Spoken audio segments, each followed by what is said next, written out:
welcome to Once.Upon.a.Hot.Take. It's me, Leah, and I'm here with you again today for our second indie author interview episode. So I talked to 4 different indie authors, again, from all across the country, writing in various genres. They get to tell you a little bit about themselves, about their writing process, some hot takes on the writing process, and then also a little bit about their self-published books. I hope you enjoy, and I can't wait for you to learn more about them. I'm excited. This is my first podcast, so. Oh my gosh. Well, welcome. Yes, this is going to be so fun. So start us off with, who are you? What do you do? Where do you live? Things like that. I can do that. So my name is Jess Jefferies. I actually just moved to North Carolina from Tennessee. Loving it. The bookish community here is amazing. And I write contemporary romance. And my friends, they like to call it Hallmark After Dark. So I write steamy and spicy. Okay. But I love that one of them said that to me one time, and I was like, I'm using that. I feel like you need to get some merch with that on it. That's a good tagline there. Oh, right? I just have to check the trademark for Hallmark. Oh, I was going to say, yeah, the Hallmark. What if you make Hallmark 2 words, you know? Yeah, that's a good idea. Just a little workaround there. I love it. Awesome. So, okay, tell us about your most recently published book or your work in progress, whatever you want to start with. Yeah, so I can tell you about both of them, actually, because I'm kind of excited about the new one, but I also want to tell you about the other one. Yes, so get Marry it Me all. Tomorrow. Marry Me Tomorrow just came out. It's the 3rd in my Unlucky in Love series. It came out in March of last year. Yeah, make sure I had that right. And it is, it's a marriage of convenience, and I just love this one so much. So Trent, the main male character, his personality is actually based off my husband. So this one was really hard for me to write because I really wanted to get him just right. But he is trying to save his family's marina, and Jenny, the main female character, she is trying to earn money because she's an artist and doesn't make a whole lot right now, but she's taking care of her grandfather. And so they end up working together, coming up with this marriage of convenience. And then there's just lots of good stuff that happens. And my newest one is actually with my editor right now. It's Out of Time. So that one is the 4th book and the final book in my Unlucky in Love series. And it is a You've Got Mail retelling with football and cooking. Yes. All the good things, and it's set in the fall. That's one thing about my books. Each book in this series is set in a different season. So Marry Me Tomorrow was spring, and Out of Time is the fall. Do the bookish vibes then coincide with the release time? Do you do it that way? So yes, with the exception of the very first book, I was new to everything indie author, wise and everything. And I released my first book, which is set in the winter, but I released it in the spring. And one of my friends, who's a marketing director, she's like, Jess, what did you do? You were supposed to do this in the winter. So every book since then I have done in the correct season. There you So go. Out of Time will be out this fall. Oh, perfect. Yay.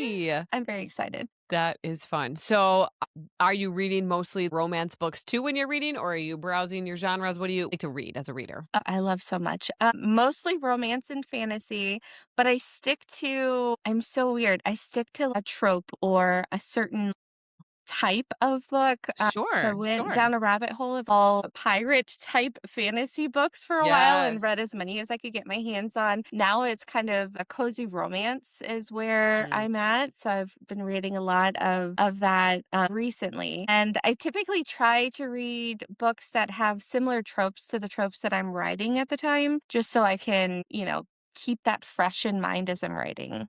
Just stay in that wheelhouse. Yes. Yeah.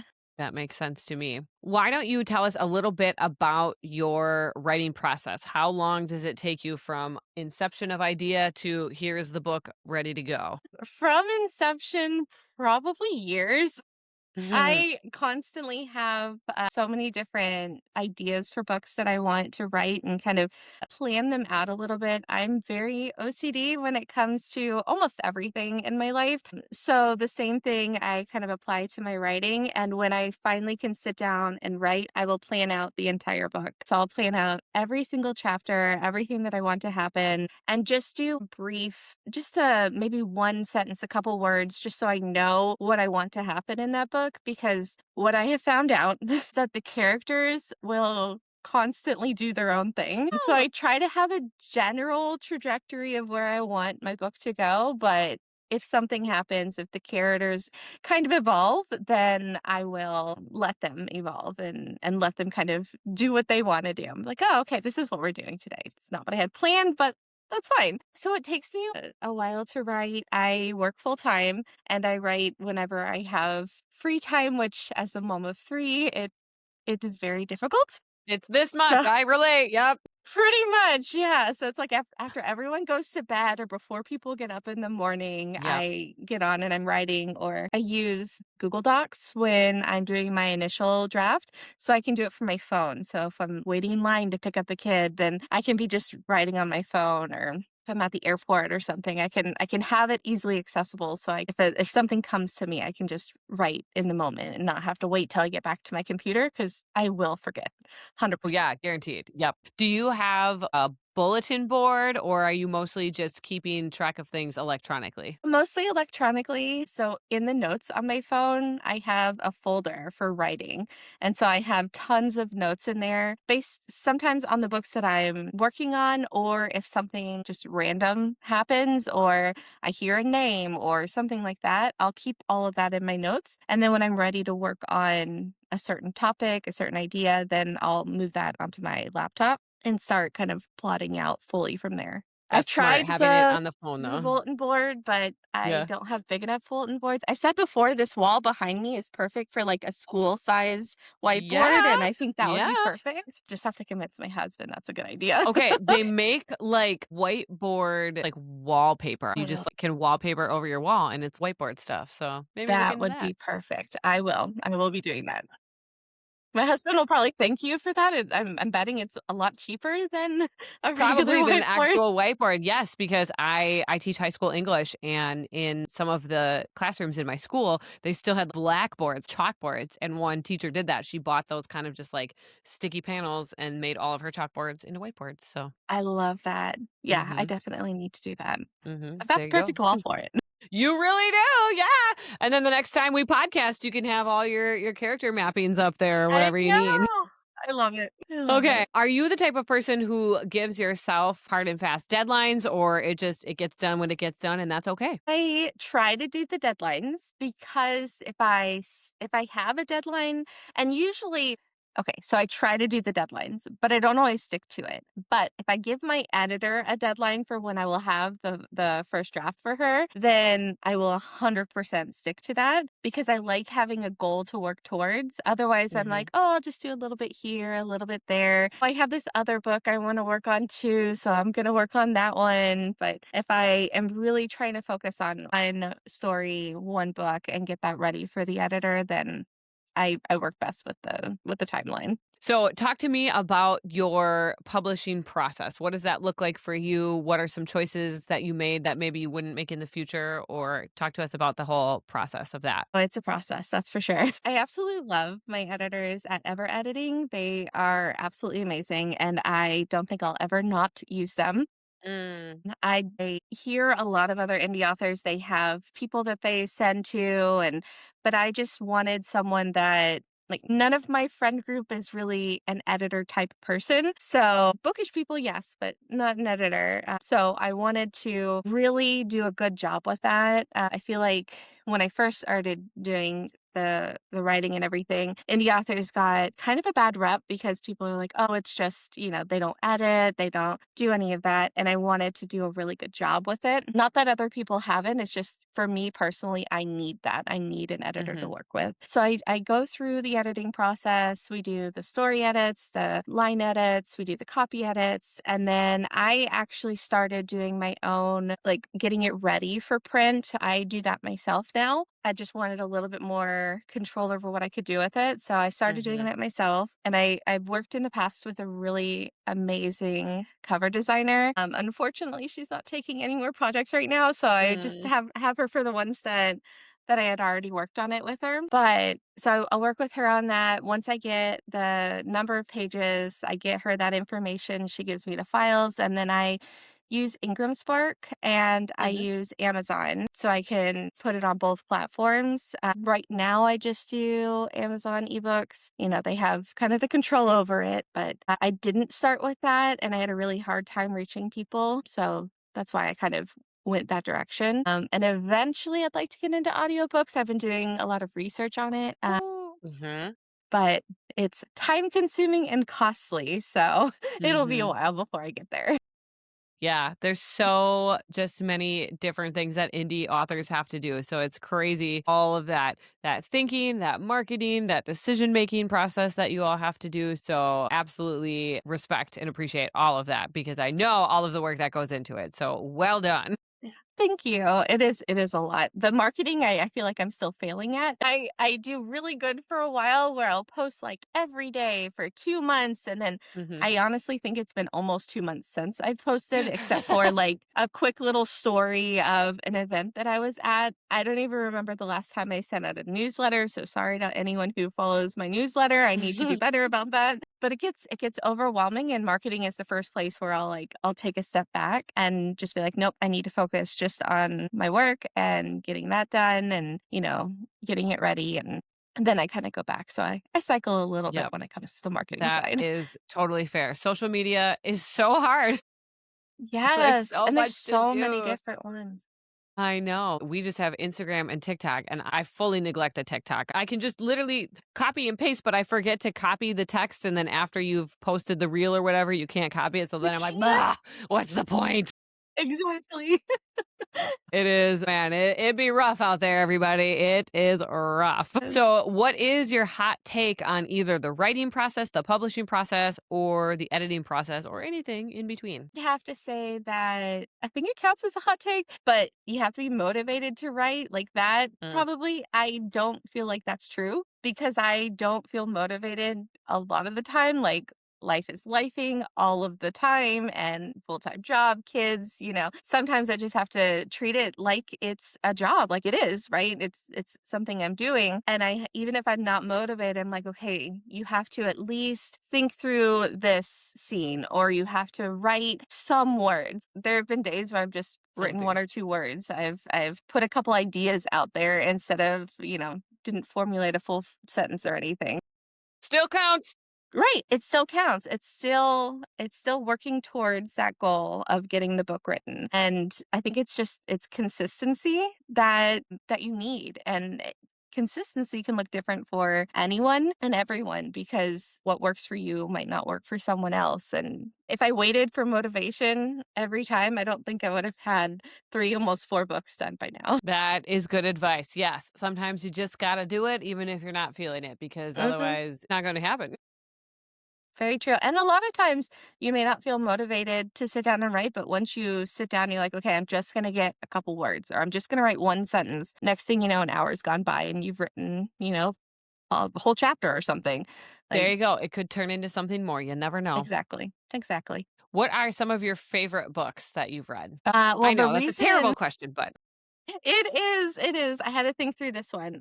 But the one book that got me to write romance, because I actually started trying to write a fantasy trilogy, and I have half the first book written in it, the whole trilogy plotted out. But I Mhm. got stuck on the world building piece, and I read Sarah Adams' The Cheat Sheet, and Mm. I just fell in love with it. I fell in love with it so much, and I ended up reading all of her backlist, and that's when I was like, you know what? I'm gonna try just romance because my fantasy had a little romance and fantasy together. So I was like, let me just try just romance, contemporary romance, where I don't have to do the world building, and that kind of clicked for me. And I was like, okay, this is where I need to be writing. So that one kind of holds a special place in my heart. I also love like Book Lovers, the Emily Henry, Assistant to the Yes. Villain. Oh, that one just cracks me up. That one is on the TBR. I'm excited to dive into So that one. good. Oh, it's so good. You'll read like all 3 of them so fast. You'll Mm, just yeah. Oh my gosh. There's so many books. There's so many. And Fourth Wing, I I'm know. obsessed with Fourth Wing. Yeah. And I didn't want to read it at first either. It was so big on TikTok and I was like, "Oh, I Yep. don't want to read this book." And Mhm. it came up in a book club pick for that I did with my friends. I was like, "Fine." And so I was like, "I'll listen to it because I don't have the motivation to just sit there and read it." Yep. Yep. I listened to it, and then as soon as it was over, I restarted it, Then I went out and bought the book. Then I got the special edition. I pre-ordered the next book. I was hooked. Okay, so who needs to read your book? Anyone who loves, well, Hallmark and spice, obviously, that Hallmark After Dark. Anyone who's a fan of like the Pumpkin Spice Cafe, I've been told my books are kind of along that same line. So if you love those, you'll love my books. And anyone who just wants relatable characters and that feel good book, a book that you can get in, you can read and get lost in the words and just be smiling and giggling while you're reading it. That's the person for my book. Yes. So where do you get your inspiration from for your characters? Now, I heard you say your husband was inspiration for one. Are you pulling, from other people or are these people just hanging out in your brain? It's kind of a mix, but I have always, for as long as I can remember, loved people watching. I know that sounds so Mm. weird, but I just imagine, where are they going? What are they doing? Where do they come from? Who are they with? What makes them the way they are? Why is that person laughing? I'm always thinking about the story behind people in real life. So I kind of take a little bit from real life. And I've actually used, so my second book, Bumping Into You, about 2 years probably before I wrote that book, a friend of mine messaged in a group chat. And she told us this story about something that happened to her. And we're like, you are insane. But I was like, oh my gosh, this would be the perfect meet cute. And so Yes. I told her in that, I said, I don't know which book, but I will be using this as a meet cute in one of my books. And I did. It's the meet cute and Bumping Into You. So Yes. Oh my based gosh. off stuff that's happened in real life, it wasn't a meet cute for her. She's already married, but the situation just lended itself for the perfect meet cute. You have to. Yeah, So when it's dropped in your lap like that, you gotta use it. Take advantage. exactly, exactly. So I love taking inspiration from real life. I'll tweak it. Obviously, I'm not going to use exact things, but you never know what's going to happen. There's so much that happens. So quite a few things come from that. Are you a writer who can write out in the wild, like in a coffee shop or a restaurant or at a park, or do you have to be in your zone in your area? I try. I really do try to go out in the world and write, but I get distracted very easily. So I do my best and I do the most writing when I'm here at my desk and I have my music on, usually Taylor Swift. I love her. Yeah. And I have a whole playlist. It's over 24 hours long of like all her songs and all different Amazing. versions of her songs. And Yes. so I'll have that on and I'll be listening and I just go and I focus. And Get it done that way. I wish I could be the type that goes to the coffee shop because it's always, I see people out there doing it and I'm like, "Oh, Mhm. that looks so nice, but just not for me." I know, such a vibe. So, what would you say the hardest part of writing is for you? Probably dealing with my perfectionism. I had to early on learn to teach myself that editing will come later. Um, Otherwise, I would spend forever on one chapter. So what I allow myself now, because I do write in order. I can't hop around very much. Sometimes a scene will come to me and I'll write that down, but I won't actually flesh out the whole chapter until I get to it. So what I've allowed myself is I write a chapter and then before I go on to the next chapter, I can read back through. And if I see anything just quick off the top of my head that I want to make notes, I'll make little notes for when I go back and edit. And then I have to move on to the next chapter. I won't allow myself to go back because I will try to make it perfect. And Mhm. there's just no such thing. So I need to That's right. continue and get the story out there. Sure. So, where can our listeners connect with you or learn more about you and your books? Yeah, so we talked about social media. I am on Mhm. TikTok and Instagram and Facebook. And I also have my website, JessJefferiesWrites.com. So they can connect with me there. They can sign up for my newsletter. I will do better about actually sending out newsletters, but at least I'm not one of the annoying ones who send them out like multiple Like, times a day. So oh, yeah, too many, too many. you won't get that from me. You're good if you Good. get a few a year. Yes, yes, won't get spammed. Yep, exactly.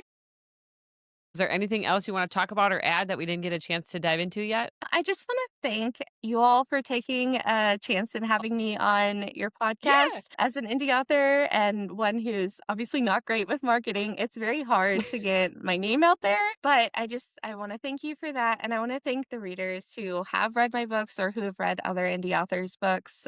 It means so much that I can't even describe it. I get imposter syndrome all the time. And when someone tells me that they loved my book or said that they found me from this other person mentioned it to them or something like that, like just that word of mouth and, giving us a chance, reaching out to us on social media.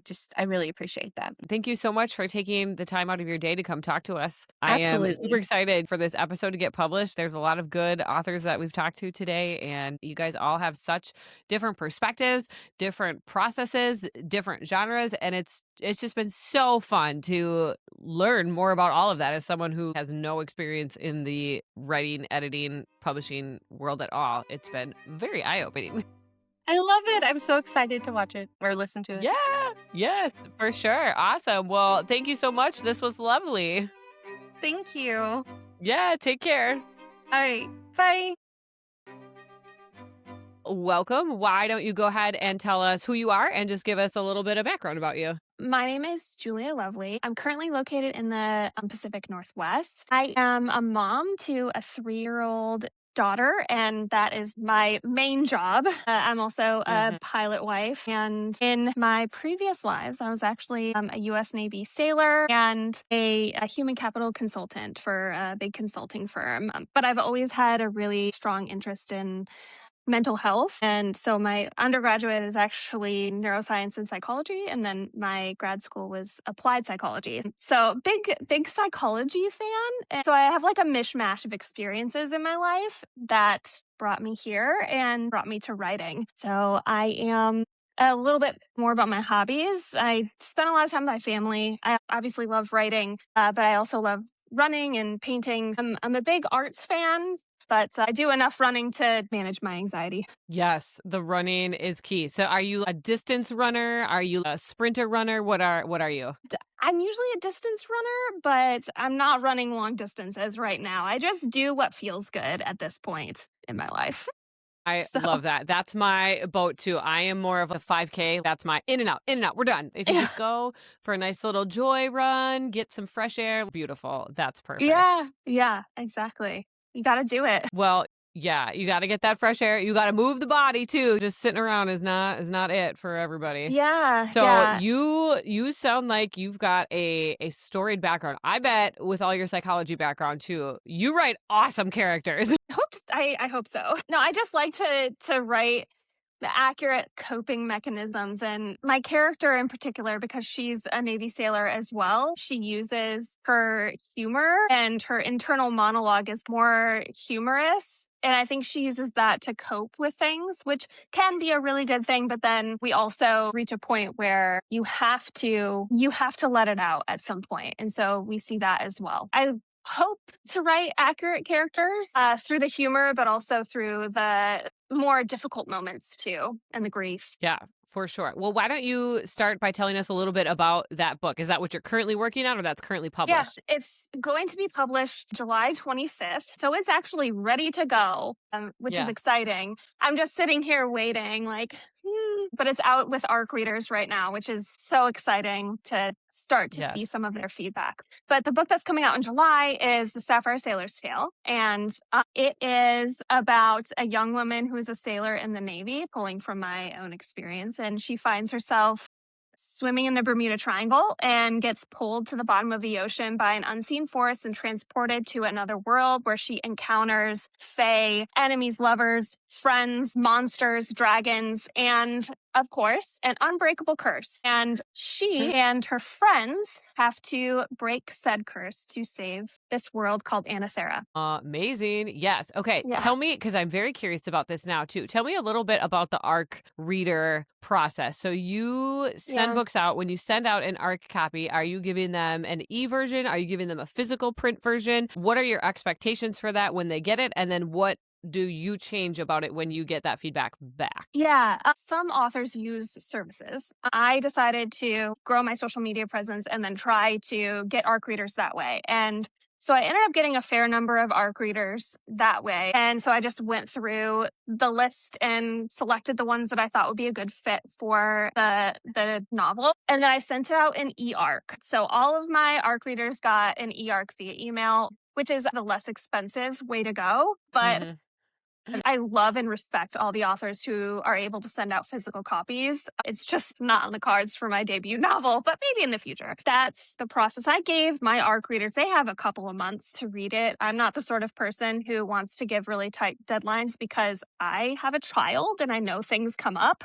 So I just want to give people plenty of time to read and go through it and experience it and then provide a review that's meaningful to them. That's how I decided to do it. What do you do then once you get that feedback? How much of that actually impacts edits that you do to the book? Because I sent it out a little farther in advance, I was able to make a couple of small edits. I had a ARC reader reach out to me and say, hey, super clean, I have these 2 small things. And she sent me screenshots and I was like, awesome. So I went in and I was able to make edits before the final copy went out. Now, the first lucky 100 will have the copy that they get will have those 2 small errors in it.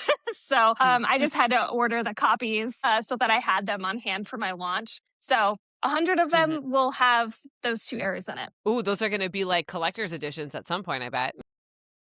Well, I hope so. What genre would you say you typically like to write in? I love romantic fantasy. I love reading it. I love writing it. I mean, I love reading other genres too, but romantic fantasy is just, I love the world building in the fantastical worlds and the characters that are unique and gray and all these things, but there are other creatures involved and the stakes are high, which I love. Yeah.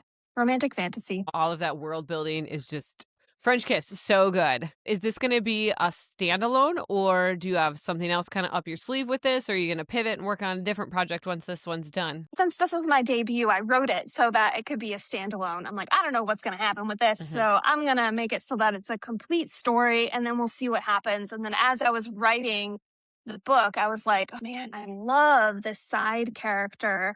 I would really love to give her a story. And so I finished the book and then I immediately had a plan to write. It will be a total of 4 novels altogether. And I want to write 3 more. And they're all going to be interconnected standalones. The first book, you will get to know a lot of the side characters, and then the side characters will get their stories. So from the first book. So they will be the main character. The follow-on. I love that. I love when you get a side character, a supporting role, and they're just so endearing and you love them so much. And then they get their own story, little spin-off. I love that because you can just keep going with the world that you've already created. We can get more backstory. I am a sucker for backstory. I love me a good backstory. So that is super exciting. I'm so excited. I think after reading the first one, most people will understand where the next one's going to go. But I'm so excited to write the next one because I just fell in love with her. She's just amazing. That is the best. Now, I feel like I have to ask this because this is romantic fantasy. What is the spice level in this book? I would say the spice level is a 3 out of 5 on my scale. But there's some spice in there. It's spicy. Okay.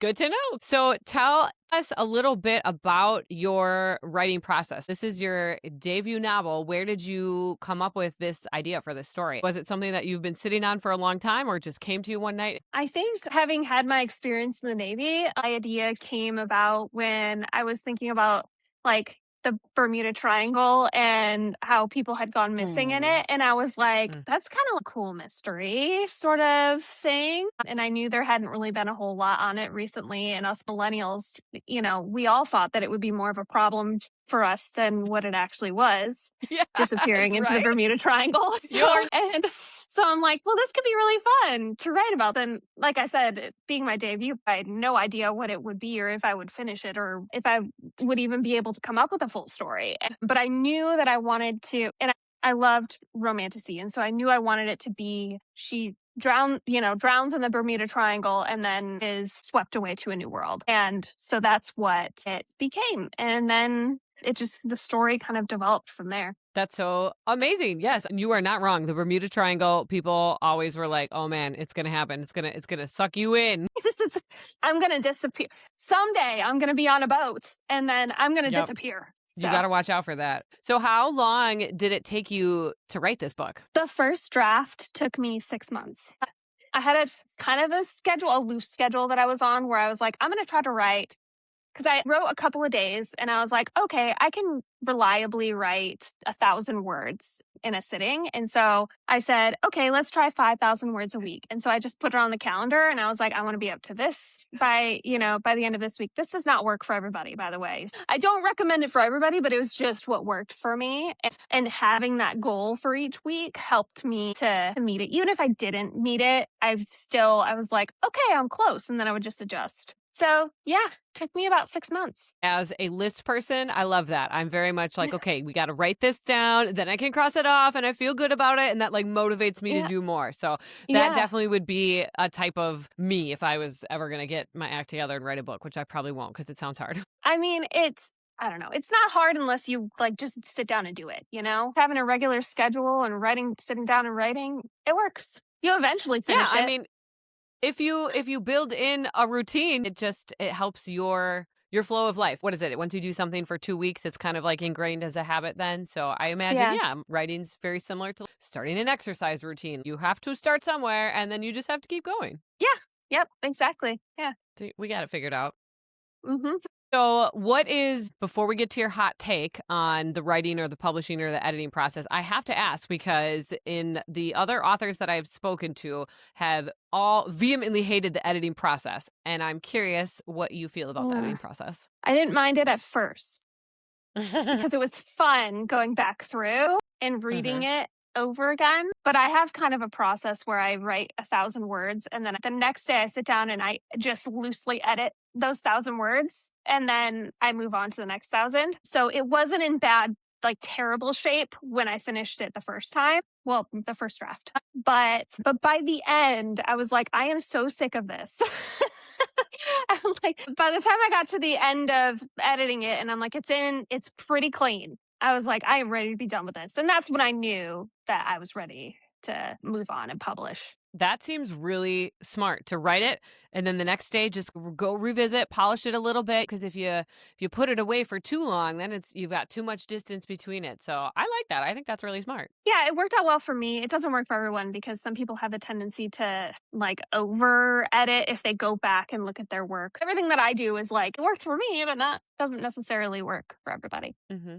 But this is good advice, for someone who's just starting out too, maybe looking for some tips. There are different ways to do it. It's not like this is how you have to lock in and get it done. So that's refreshing to hear sort of your process with that. Mm-hmm. So what would be your hot take on either the writing or the publishing or the editing process? So my hot take, because I hear a lot of people say, oh, I have this idea for a book. And that is awesome. Like creative ideas are amazing and they are necessary. But also that is like 1% of the process. The most of it is sweat, right? Like you have the idea and you have to write it. And writing a book is a bunch of ideas. It's not just the one. As you move through the story, you have to have more ideas. So it's a constant game of thinking and creating and building and molding. And so it takes work. And so it's a lot of just consistency, sitting down and doing it and getting the story down on paper. So 1% is the initial idea.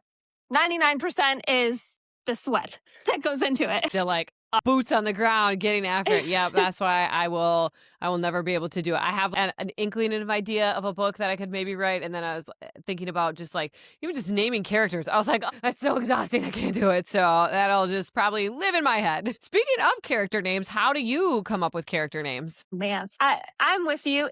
The naming is difficult because it's the name that you are going to say 1,000 times, and it has to suit the character and who they are. And so I actually did a lot of research into my names to pick something that, one, I didn't want these massive fantasy names that people can't pronounce. I wanted things that people would be able to pronounce, but unique enough. Yeah, that were unique enough. As someone who can chronically never pronounce anything, that is necessary because mispronunciation is my middle name. Yeah. I wanted names that would suit the characters. And so I did a lot of research into names and what would suit the characters. So if you actually look up the names of characters that I chose, you'll say that makes sense. Like the meaning of the name or some Latin version of the name is related to the character in some way. So you did your research. That's exciting. I did. Yeah. Too much, probably, but. So what made you decide to do the self-publishing route versus the traditional publishing? I considered traditional publishing, and I researched the querying process, and I wanted to go down that route initially, but then I started talking to indie authors, and I looked at my life, and I said, I think indie publishing makes more sense. I wanted to be on my own schedule. I love art, and I wanted to choose my own art. I wanted to be involved in the process of publishing. And I like talking to readers. So the marketing aspect, although traditional published authors do their own marketing too, I liked the idea of having my hands in it and talking to readers and deciding what events I go to and deciding those things for myself and for my family and doing what fit for me. So self-publishing made more sense. Check those boxes. Just having that autonomy. Yep. Important. Mhm.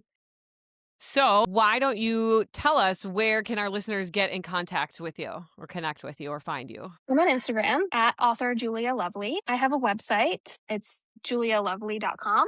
So those are the best ways to get in contact with me. You can email me too, author julialovely@gmail.com. Perfect. Well, it has been so lovely speaking to you. Do you get that a lot? So this is my first interview, I will say. So that's the first time. And Exciting. yeah. So dad jokes for the win, right?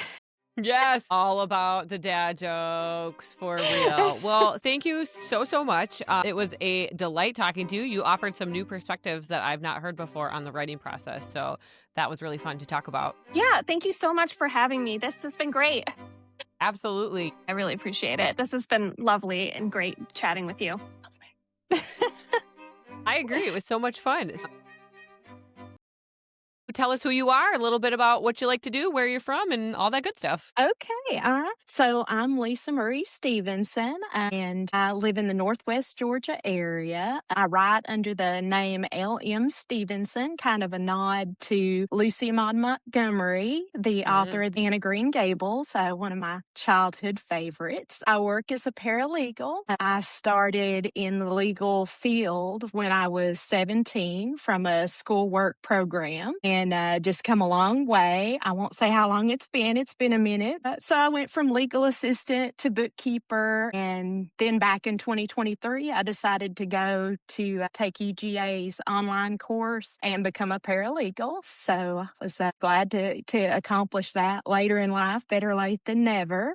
So I'm married to a wonderful man who's a great inspiration for my romantic themes and my stories. And I have 4 wonderful children. 3 are grown, and I have one 11-year-old at home. My hobbies are more outdoorsy because I feel like I'm stuck behind a desk enough of the day. So when I'm not reading, I'm out hiking or hunting, or I have a hobby farm with ducks and chickens and rabbits and things like that. Yes. Oh my gosh. That sounds delightful. So how is the weather down by you right now? Is it hot or is it still tolerable? No, it's tolerable. We've actually got a bit of a cool front, so it's very nice outside right now. Allergies are in full swing, but it's pretty. Yeah. That's how about nice. where you're at? We're going through that too. We are up in Wisconsin. So it's, full on spring. This week has been 70s and sunny, but then it cools down to low 60s at night. So you can sleep with the windows open. So this is prime Wisconsin weather. Why don't you go ahead and tell us about your most recently published book?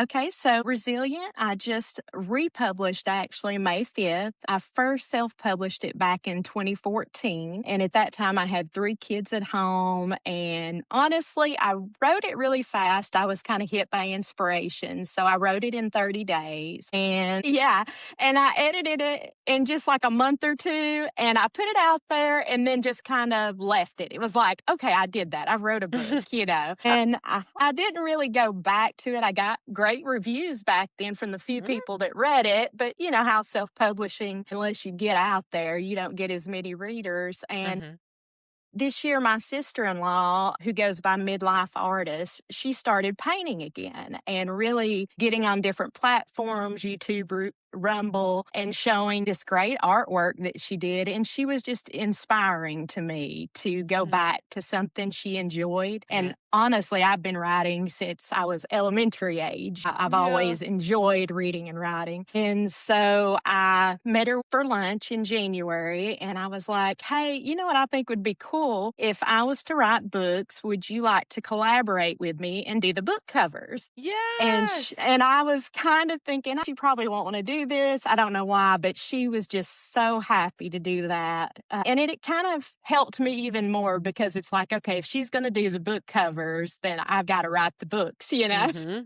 You got to pull your own weight. Yeah. That's right. And I looked back at Resilient and kind of read it. And I was like, I can do so much better than that. And I was like, before I write anymore, I do have a lot of works in progress. But before I do that, I've got to remake this book. And I spent 4 months editing it and making it better. I got some beta readers who were just wonderful because they asked questions and I had to have the answers. And I'm like, I need to make it where people that read it know those answers, at least at some point in the story. And they were very encouraging. And so then I was able to put that back out there in May. And I'm already working on the sequels to that. But I guess I should get back to Resilient, what it is. Sure. It's a romantic thriller suspense. You've got mafia, crime families involved. Yeah. It follows twin sisters who are just like sisters are, kind of at odds. You've got one that's softer and you've got one that's kind of like, I guess, what an introvert like myself wish they could be, that could be outspoken. And one wants normalcy and one wants justice. And so the story starts where Kiera, a little Easter egg here, that means little dark one, she vanishes. And so you're kind of wondering where she's at. Will she come back into the picture? And she does. But when she does, it just kind of sets everything in motion. But in the meantime, Celine is just trying to move on with her life, overcome an abusive past. And so that's kind of where the story is. And she meets a police detective that brings her a little bit out of her shell. I love all of those different pieces. The sisterly dynamic and drama. That's totally real life. So appreciate that. Yes. It sounds like you are someone who can have multiple projects going at once. Is that typically how you function, or is this just something that you're able to do with writing? Yes, so I am very good at multiple projects because I used to do bookkeeping. I'm good with finances. And then at my work, I deal with documents. Sometimes we get production that's 100,000 pages over the course of a case lifespan. So you have to know what to look for and different things. And so I have that. And then I'm very organized, and I have to be because I do so many different things. How do you keep all of your different books organized? Are you like a bulletin board person and you're sticking posties up? Do you have like a Google outline or a spreadsheet? What's your process? Yeah, so I do have a pegboard, and sometimes I'll put images on it. I pulled this from one work in progress I'm working on. So this is my character list, and I keep it because when I describe something about a character, I want to make sure that it stays consistent throughout the book, and that helps me to keep it straight. This one with this long character list, it is a young adult fantasy series I'm working on, and it's actually got like 12 different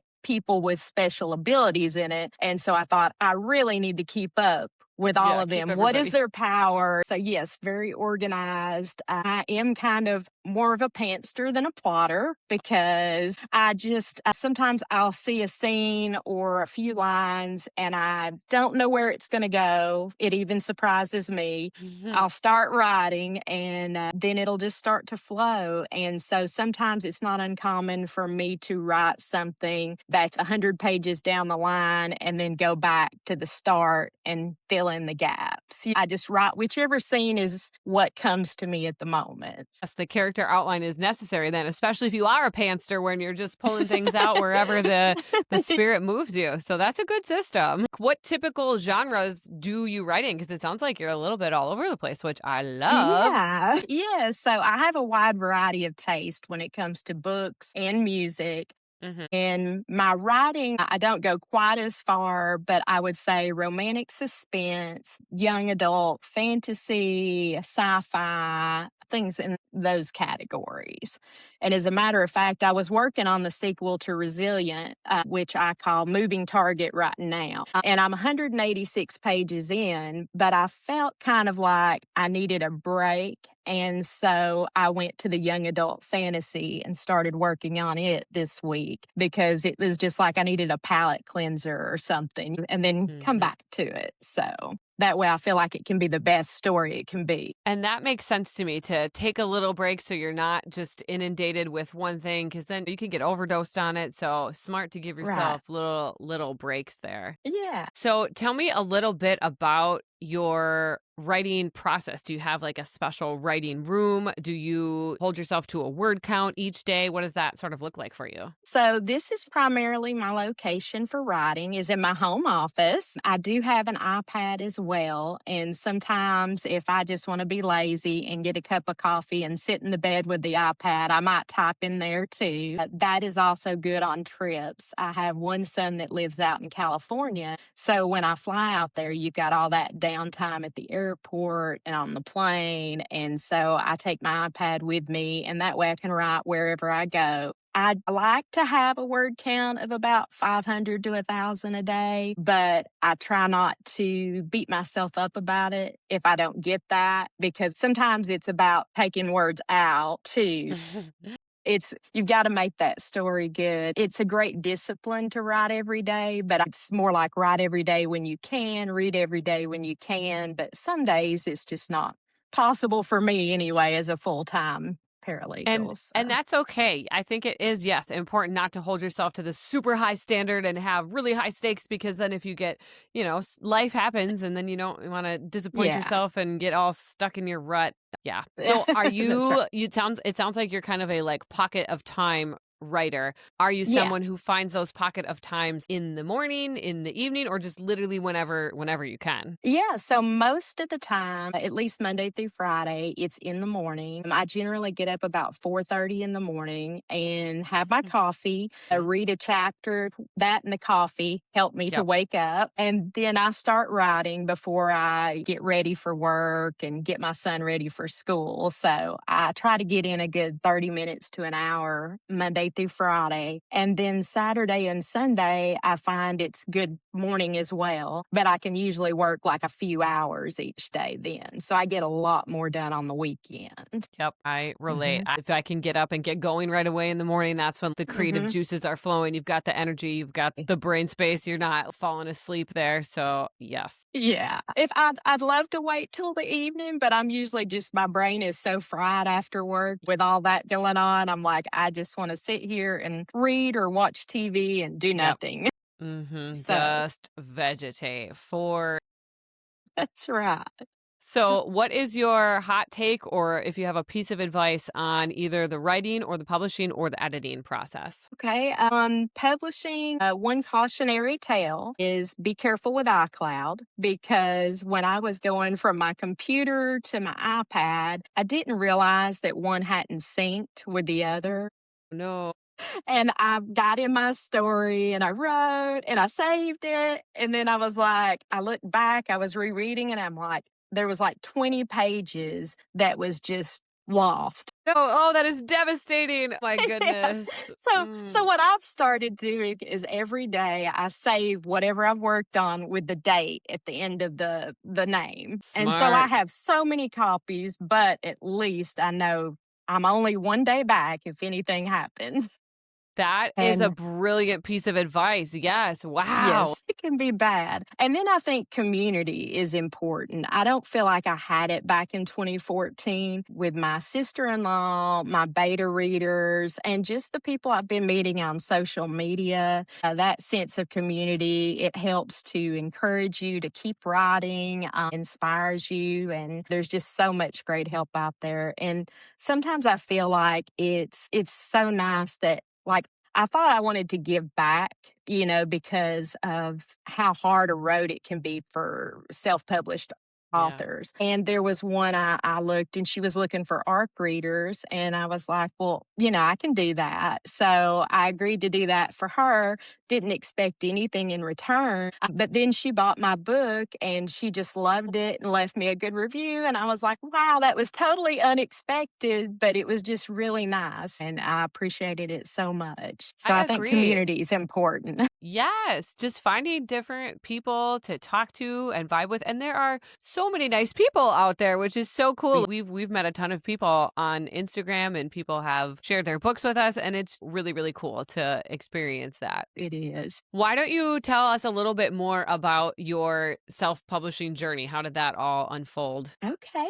So I started with Amazon, but a lot of Googling. I do that a lot to figure out stuff. And I just started with that and had to figure out how my document had to be formatted. And, it just seems like there's so much. I didn't realize how many hats you had to wear as a self publisher, because even the cover, making sure it fits the right format. I've actually also, just exciting news, I've hired a narrator to do an audiobook for me. And so that was a whole other Cool. process too. I would highly recommend is I went to acx.com, which is part of I think Amazon's maybe Audible program. And you put on a script and people audition for it. And that's how I found my narrator. So there's a lot of different things. I haven't did print yet. I wanted to get a few books done first. And then I felt like then I would feel confident to go to different events with my books. But I just wanted a little more. I know I've got it in there. I've got hundreds of pages ready. It just needs to be worked on and tweaked. So. So you've got quite the arsenal. Yes.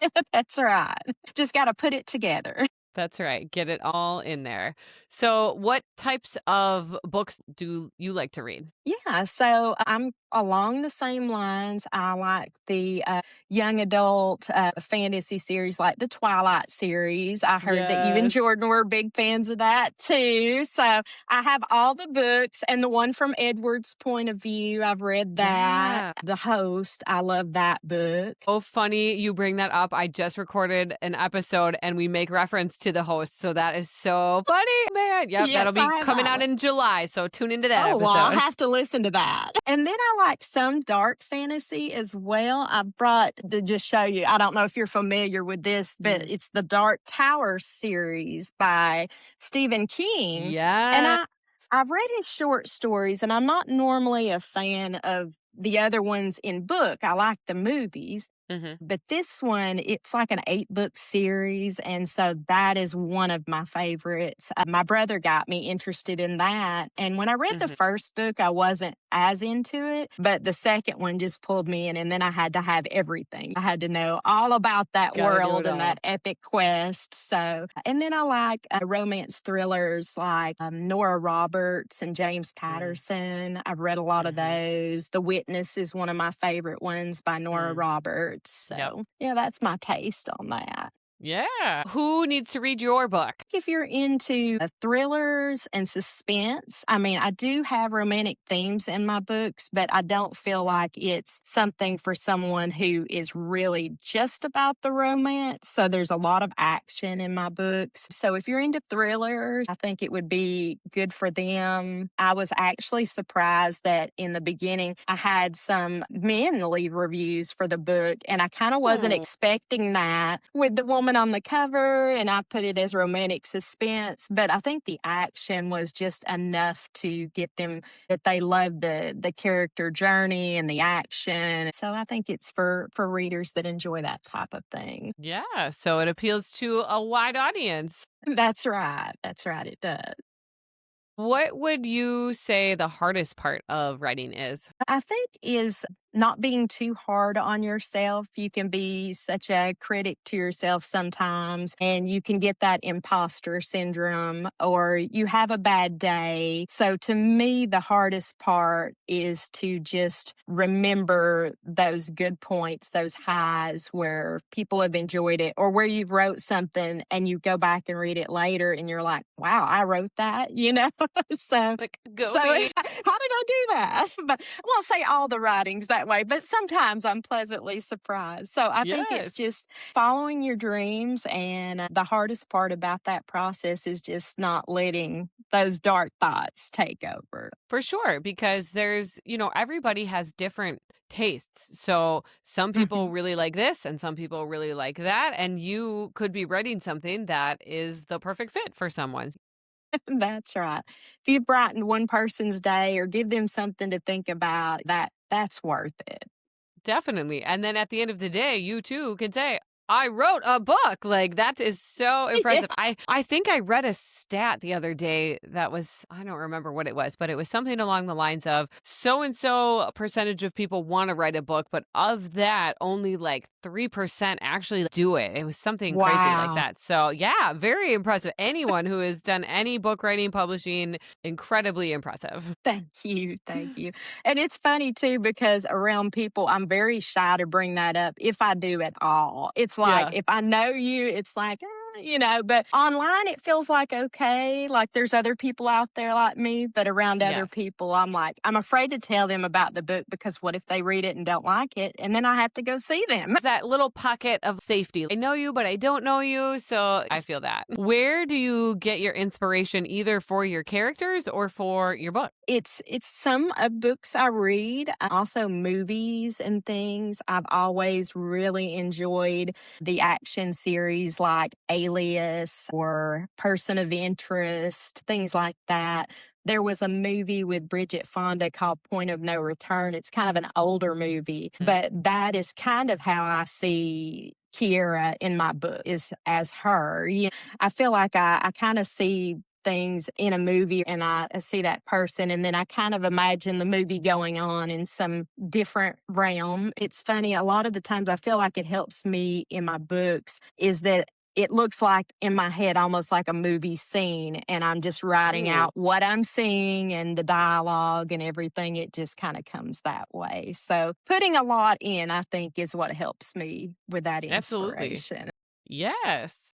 So tell us where our listeners can connect with you. They can connect with me on Instagram or Facebook. I'm also on Substack under LM Stephenson. I have, I'm on Goodreads under Lisa Marie Stephenson. And then I have a YouTube channel that's author Lisa Marie, but I haven't started any videos yet.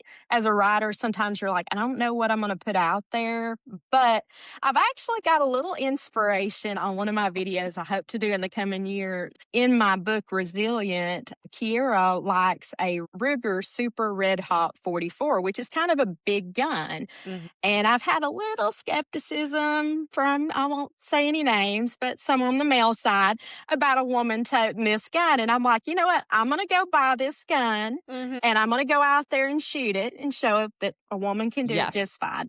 So I love feel this. I feel like it adds to my story. It's like, see, it's possible. I like Right. to kind of, but with stories, you can also do the impossible, but still.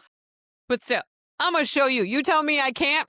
Watch me. Yes. That's yes. right. My family loves to go challenge accepted. So we're always an adventurous bunch and we don't back down. Right. Bring it on. Yes. Is there anything else you want to add or talk about? I think I've covered it all. Good. But gosh, I do that's want to good. say thank you, though, so much Yeah. for the opportunity that you've given indie authors and love your podcast. It just feels like you're talking with friends and love the book reviews. So keep them coming. Thank you. That's so sweet. Yeah, we have a blast doing it, and we're like, as long as we're having fun, we're gonna keep doing it. So that's There all you that go. counts. Well, thank That's right. you for taking the time to come talk to us and share about your books and your writing process. I think you offered some really interesting insight that hopefully people can relate to or learn from. So really appreciate that. You're very welcome. All right, you take care. Yeah, you too. Let's start with just a little bit of an introduction. Who are you? Where do you live? What do you like to do? Things of that nature.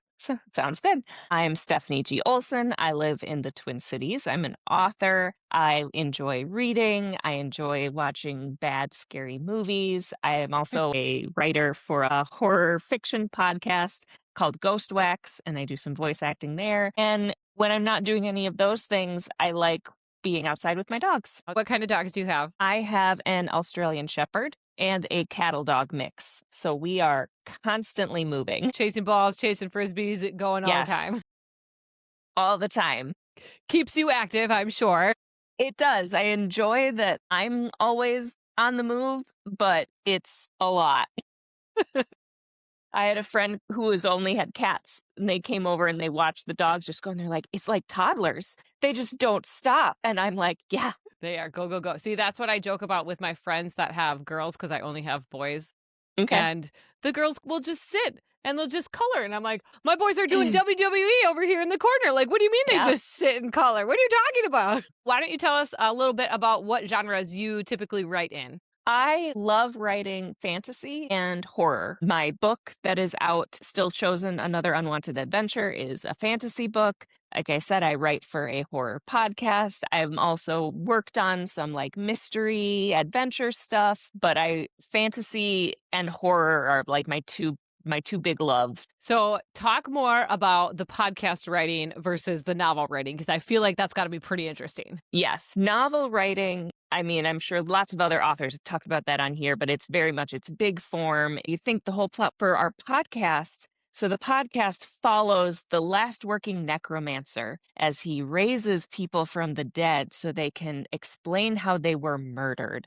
But it's things like werewolves, it's supernatural stuff. So that's the idea of the podcast. But podcast writing is different for me than novel writing because you're only writing dialogue. It's a podcast where it's just people talking. So if you want the audience to know something is in the room, one of the characters has to say it aloud. You can't be like, the green chair in the corner was beautiful. It was like, someone has to be like, hey, what's with that green chair in the corner? And writing dialogue is my favorite part of writing. I'll usually write a lot of dialogue first and then fill in all the other stuff when I'm doing novel writing. So for podcast writing, I'm like, this is the best part. But you do have to just keep in mind, what do you want the audience to know? Because someone has to say it. Yeah, that's a big mind shift. Huh. That's almost like a little writing exercise you kind of have to do there within yourself. Like, okay, we're doing novels now. Now I have to show you and explain it to you and tell it to you versus, podcast writing where it's now, how am I going to use the words to have the characters communicate that to you? Oh, man. Yeah. So when you do podcast writing, is there a lot of drafting that goes into it? Or it's like, oh, this show is on tonight. I got to finish this scene. There's more drafting. So I'm part of a writing team. There's 4 of us who are writers for the show, and we'll kind of each write our own scripts, but we'll also pass things around and be like, hey, someone help me fix this. And so there have certainly been times where we're like, we got to do an episode that we didn't realize the story, because each episode is its own little contained thing, but there is an overarching plot. And so there are sometimes been like, we need to add something, or maybe just add it onto the script, but like, we got to do that now. And then it's a bit of a last minute rush, but they're not long episodes. They're like 18 to 25-minute episodes, which are actually pretty short scripts. So it's easy to do them last minute. We just don't like doing it. Now, okay, tell me about what it's like writing something with a group of people. I imagine there are some challenges, but also some benefits to that. So shed some light on that for us. It's very helpful because each of us finds different things scary. And so we'll kind of draw from what we find scary and be like, that's an episode. Like, I'm very much the monster is killing you. But there's other people where it's like, the concept of death. That helps each episode be different because we each are afraid of different things and create there are monsters in the podcast, but are they just monsters? Are they a metaphor for something? You know, so we each do that differently. And it can be hard when it's like, well, I want to write about a werewolf, but someone wrote about a werewolf in this other script, and we can't have too many I keep going back to werewolves. There aren't that many werewolves, but There's a lot of werewolves. but it is fun then to collaborate with people who all have very different writing styles, but we all really enjoy the same subjects. Yeah, that makes sense. Yeah. All right, to us about your most recently published book, which is my most recently finished read. I love that that worked out, and I loved it. But before I talk more about it, I want you to talk. Yeah. So my book, Still Chosen, Another Unwanted Adventure, it's the story of Phoebe. And when she was 16, she saved the world. Well, now when the book takes place, she's in her mid-30s. And the animal companion from her youth comes back and is like, evil's back, let's go. And she says, I don't do that anymore. You have to find someone else. And they're like, that is not an option. You are all we've got. You're the chosen one. Like, let's go. So she has to remember how to do all this stuff she hasn't done since she was 16. She has to find a bunch of friends she hasn't talked to in like 20 years. But she's still the chosen one. So she's the only one who can. So Yes. I don't know. It's basically a book. I love like YA, and I love fantasy and YA fantasy and all that stuff, but I myself am no longer as much the Y part. I'm more of the A, and Same. I wanted to have more characters who kind of reflected that.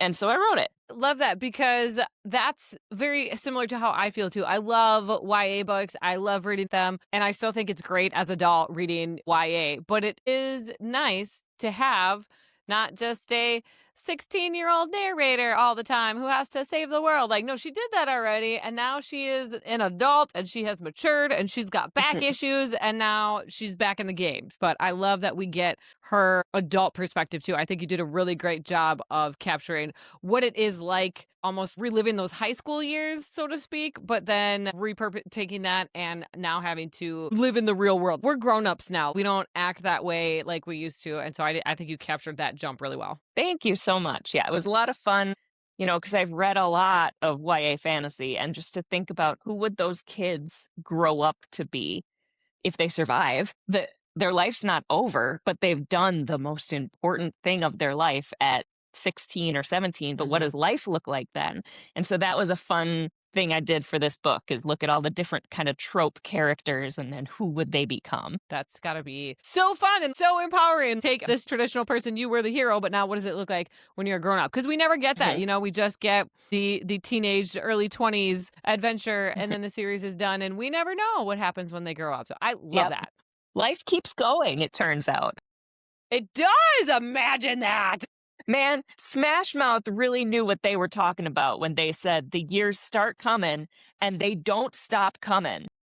They don't stop coming. Oh, man, you felt it. No, okay, we won't sing the whole song. But I love to, on Instagram, if you don't follow Stephanie, you have to go follow Stephanie, because she's been laying these millennial traps and has all these little things like from our childhood. There was a troll doll, I think, in the most recent one. I can't remember. And then it all culminates and it leads to this book, Still Chosen, because it really is. This is millennial bait here.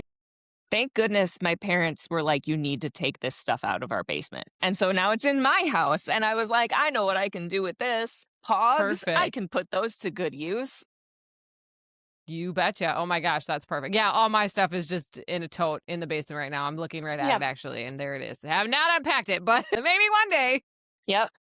Okay, so what else are you working on? Do you have something in the works? Do you have an idea? Are you currently working on something? What's coming down the pipeline for you? So the podcast, we are launching season 2 this summer. I think next month, sometime in July, but the date is currently I actually have a meeting right after this about that. It's coming soon. And so now's the time to listen to season 1. I am working on another novel. It is completely different. It's more of a comedy horror adventure that I just was like, this is what I want to write right now. Yeah, my current project, I'm still working on a good title, but it's kind of follows the stereotypical, like, creepy small town. Sometimes travelers go missing. It's just a weird town. You don't quite know if there's something otherworldly going on or if it's the people themselves. So it's kind of like an episode of Supernatural, except Yes! the siblings who roll into town are a little less Sam and Dean Winchester and a little more John Ralphio and Mona Lisa Saperstein from Parks and Rec. Oh my gosh. Yes. So that's what I'm working on right now. I'm in draft 2, and I don't know, I don't have a pub date or anything like that yet, Sure. but that's what I'm working on right now. Oh my gosh. Well, hit us up if you need some ARC readers, because yes, that is right up my alley. Sounds good. Man. All right. Well, tell us about your writing process. Do you have a certain zone you write in? How long do you write? How many hours a day? Talk to us about that. Yeah, so I have a writing, like, my office. It's my office slash sewing room slash just where I stuff all my things.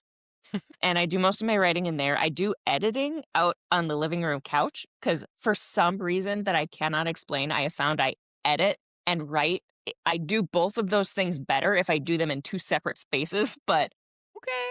I don't know, but it's what works for me. So I do writing in there, and I write usually for a while in the mornings, and then I have a day job. And so then kind of circle back to it in the afternoon. Sometimes I'll block off a whole weekend and call it my writing retreat weekends. And I don't do, like, I schedule writing. Nothing else happens until 5 p.m. And then I'm like, but I'm just writing all day. So I like to Wow. do that. For my how I write, I have loose outlines is how I like to start, where I'll do, here's my themes, here's my character concepts, here's scenes that I know I want to somehow incorporate. And so I'll just do a real loose outline, and then I'll start writing. And then when I finish the first draft, I go back to the outline and fill it out completely. And that's then when I can look at seeing it laid out that way, then I can be like, okay, I got to move stuff around, but I need to just get through the first draft. That is not the time to think about organization. So I do that later.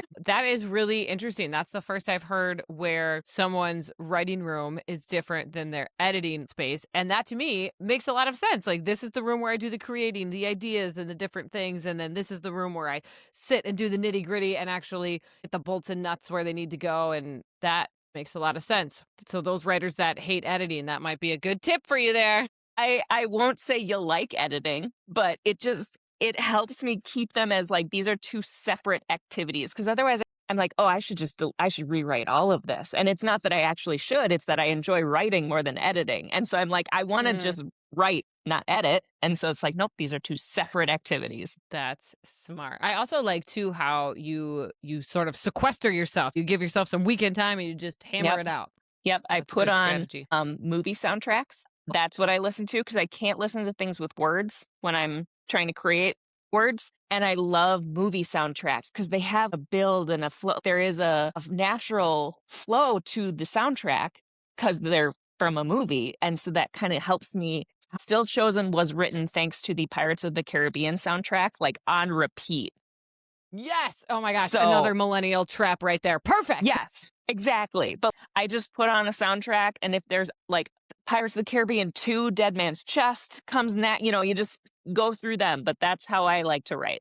I love that. Yeah. I would struggle too with words in the air while I'm trying to write. So that's another smart hot tip. Oh my gosh. Love this. So talk to us about your publishing process and how that journey went for you. So it was a journey. I started with querying. I actually finished this book and was trying to query in like January of 23, I think is when I queried this book for about almost 2 years. And querying is always a journey. This is the first book that I have published, but this is not the first book I have finished like writing. It's just the first one I have felt was good enough for the world. So I'd queried before, and so that it's rough. But the problem I found with this book, and I say with the caveat, like, I'm sure there are agents that it just wasn't their jam. It doesn't line up with what they do, great. But quite a bit of the feedback I was getting was essentially, I am a new writer or a new author. I had no fan base already. So I wasn't worth the risk to pick up for a book about a 36-year-old woman in a fantasy book. They were like, there's no interest for that from an author no one's heard of. And it'd get like, oh, well, if she was younger, if you've changed. And I was like, I'm not doing that. The whole point of this book is that she's in her 30s. Yes. And so that's where I finally decided I'm going to indie publish because I'm not willing to change the things about the book to get it published now. And I'm not going to just wait until I've maybe built up a name and then try to publish it. I want it now. And so I went through all the process and getting an editor and cover art and all this stuff. And it was very nerve-wracking, but also really kind of satisfying because now it was all me. It was all my decisions and creative process, which is kind of scary because it means it's all on me. But it was really nice then to be like, yes, I made this. It exists exactly how I wanted it. And I couldn't be happier about that. Yes. Yes. Okay, tell us a little bit too about your cover because I wish I had this book here because this cover is gorgeous. Well, I have the artwork with me. So my cover is actually based on this painting. It's a Minneapolis oil painter named Greta Sandquist. She's incredible. I saw her work at an art fair a few years ago, and like before the book was ready. And I'd remembered thinking like, man, I bet she'd do an awesome cover for my book. And then when I got to indie publishing, I was like, I wish Greta could make my art. And my husband, ever the clever one, was like, well, why don't you ask her? The worst she can do is say no. So I reached out and she was in. And so I gave her some character descriptions of what the book was. And so she painted this beautiful work of art. And then she digitized it. And we had a graphic designer add the text. And the result is the book cover. So I love it. Like, I love my book, but I love my artwork. So that's one of those things where it's like, I'm so proud of how it turned out and that it's got this local connection and collaboration. It makes me so happy. This is a trophy shelf book too. This is just gorgeous. I found myself as I'm reading it, just be like, I just got to close it and just look at the cover some more. There's so much detail and there's things that are referenced in the book that are on the cover too. So I kept being like, oh yeah, there it is. So just gorgeous. Yes. Okay, why don't you give us your hot take on either the writing or the publishing or the editing process? Any of that? My hot take, I don't think authors need to write every day. I can't. I do a lot, but I often need to step back because I get too detail oriented and then I just spiral and I need to step away. And a big thing I had to learn and still have to be reminded of is brainstorming is part of the writing process. It can't be the only thing you do, but stepping away for a day or two just to like percolate the information still counts as working on your book. I know there are people who they're like, you have to write every day, even if it's only 50 words. That's great. That's a great habit to have.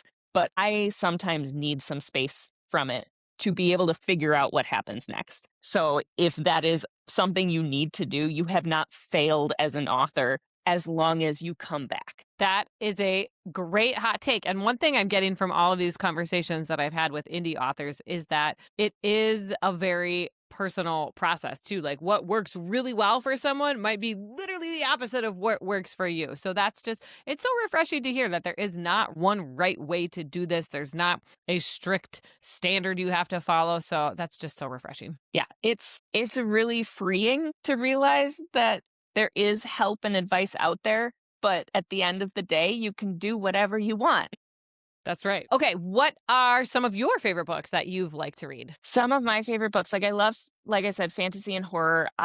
One of my favorite reads recently was Priory of the Orange Tree by Samantha Shannon. It's a fantasy book. It is the highest of high fantasy, like kingdom structures, political intrigue, dragons, magic, all this stuff. But I loved every second of it. It's massive. It's essentially a trilogy that's just in one book. And so it's she big. Like she big.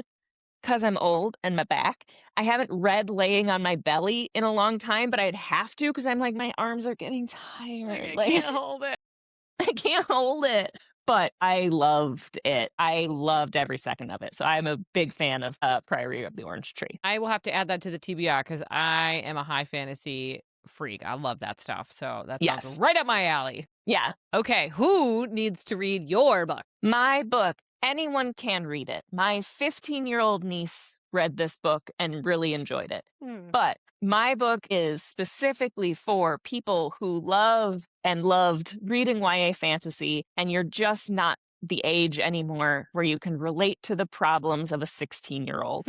So it's for people who want to read fantasy books about people in their 30s who are still going on fantasy adventures and saving the world, because our brains are fully formed and some things are way easier when you are an adult and can make adult decisions. Not everything. Your knees crack a lot more, but it's just for anyone who wants to read a fantasy book with characters who are older. Yes. And Spot on. people I who agree. like cats and want a cat who flies. Yep, right here. Even on the cover, too. You get to check that out right away. Mercury is right there on the cover. Oh, Mercury was my favorite. Yes, there was a lot of witty banter and roasting. Do people say roasting anymore? Yeah, because we're a millennial, we can say that. I teach freshman English, and I said that to a kid one day, and he was like, what are you talking about? I was like, I don't, how do I even explain this to you? I don't know. Yeah.